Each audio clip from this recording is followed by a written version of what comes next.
Okay, welcome back. This is video 14, part number, I think it's part number 5. Is it part 4? 5. Yeah, part 5.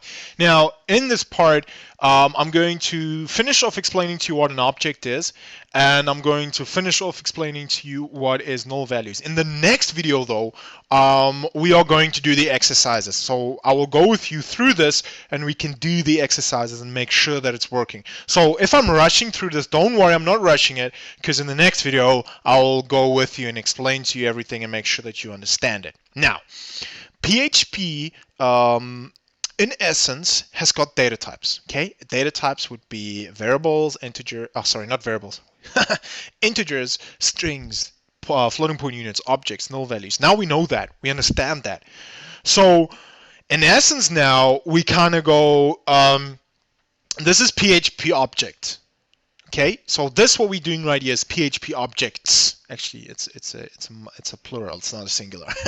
So we know that an object is a data type because we know that we can store data and information within an object. Okay, we also know now that PHP objects needs to explicitly be declared. Important. Okay, now let's chat about what is going on right here. We kind of go, okay, let's create an object. Line number 2, I'm going class car. I'm saying, okay, well, this object name is car. Then inside of the object, I'm going, okay, well, I'm declaring a variable, hands up, I'm declaring a variable $color. The name of the variable would be color. Do you see that I'm saying var?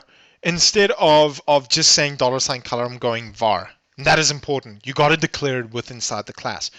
Then I'm going function car. Okay, so I'm creating a function. I'm saying, okay, the function's name is class is car, and then I'm saying inside of it, retrieve color for me and equal that to green.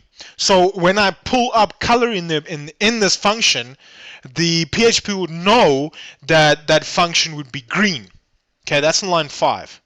Okay, rewind me and play me again if you don't understand this section, right? So then I'm going $this. Okay, is color equals $color. So we know now that this would be color and this would be green. Okay, then we create another function, and another function says the name is what_color, and we just basically say return $this color. Okay, now, like I said, in the following video, we'll go into more detail into what is exactly going on here. I just need you to grasp the basics behind an object. Okay, so the last thing that we're going to chat about is PHP null values. Now, a special null value represents that a variable has no value. A null is the only possible value of data type null. Now, the null identifies whether a variable is empty or not. Now, also useful to differentiate between the empty string is a null value of databases. Now, variables can be emptied by setting the value to null. Okay, let me show you an example.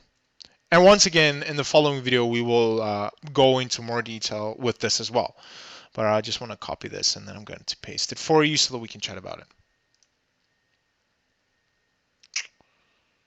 There we go. I just want to try and get my zooming back so that you can see it. Okay, so we're saying we're declaring a variable there, and we're saying that variable name is X, and we're saying, okay, it's going to be a string, and then we say hello world.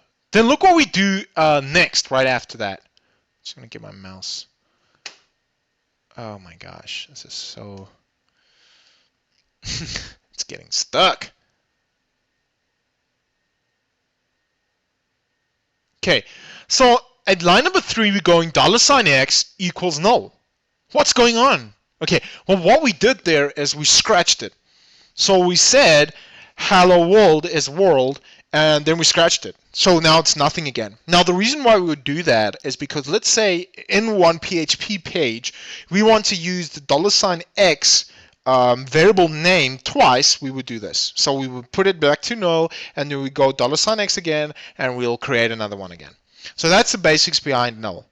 Now let's dive into the next video, and we're gonna go and unravel what is really going on with data types. So we will do a couple of examples.